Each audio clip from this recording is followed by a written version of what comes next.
Hi, I'm Jeremy Sternhagen, Technical Marketing Manager at Planar Systems. I'm here to take you on a tour of our ContentSmart family of media players. At the conclusion of this video, please be sure to watch the other video which demonstrates the software. For the purposes of this video, we'll be focusing on the hardware of the MP70 media player. Okay, this is how your MP70 will appear when you receive it from us. The first thing you'll see is a quick setup guide for your hardware, followed by a quick setup guide for the ContentSmart software. And finally, a compact disc that contains the ContentSmart software and the owner's manual. The next thing you'll see is your MP70 hardware wrapped in plastic. And then underneath the packaging, we will find all the accessories. First, we have our AC power supply, along with the wall plate adapter. We have a regular HDMI cable, a Wi-Fi antenna, a couple of pieces of sticky Velcro to attach it to the back of your monitor, and finally some hardware for secure mounting. Okay, let's move on to the actual MP70 hardware. From left to right, we have our Ethernet port, followed by a micro SD card slot, an analog audio output jack, two USB ports for keyboards, mouse, or for loading your content, and a hard reset button. On the following side, we have our SPDIF or Toslink digital audio output, our HDMI output, and the DC in for the power supply. Next, we have our wireless antenna post and the Kensington lock. And finally, we have a debugging connection which will not be used by customers. That's just for Planar engineering staff.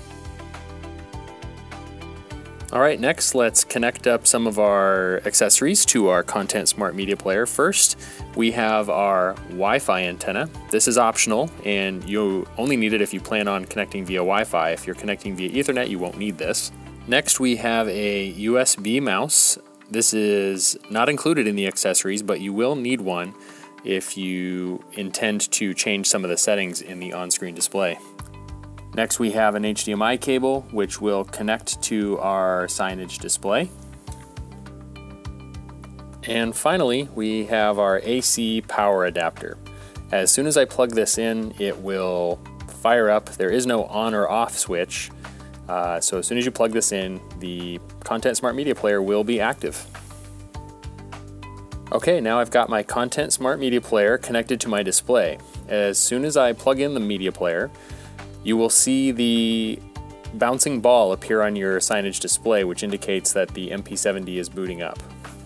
Once the MP70 is booted up, you'll be greeted by the basic settings page. The first thing you may want to do is hit Cancel Autoplay. If your ContentSmart Media Player already has content loaded on it, it will play automatically. So since that's the case here, I'm just going to hit Cancel Autoplay.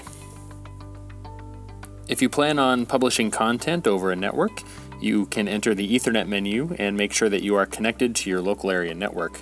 Once you are, you should be able to publish content over your network connection. Once you're done in this menu, you can go down to the bottom and hit the Home option to return to the basic settings page. If you're not connecting over a wired network, you can connect over Wi-Fi. As you can see here, I'm already connected to our local Planar guest network. I can go in and check to make sure that I have a strong connection.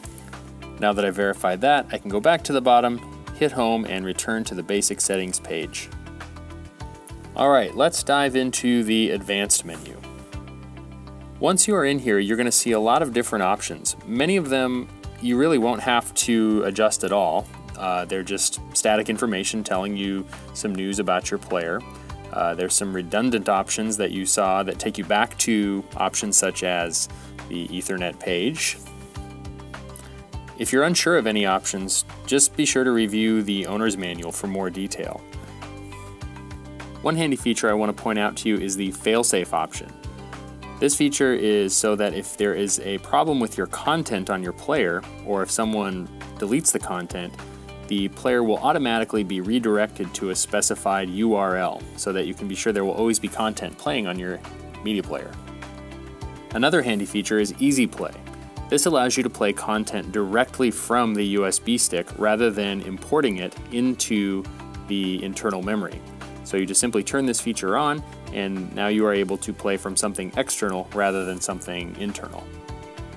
From this menu, you can also access the schedule, which allows you to tell the media player when to turn on and when to turn off. You can set it by the day of the week and by time. Under the Access menu, we can change the name of our player. If we have multiple players in a single location, this can be very handy for identifying which player you want to publish content to. We can also set a password, which would prevent anyone from making changes to the media player.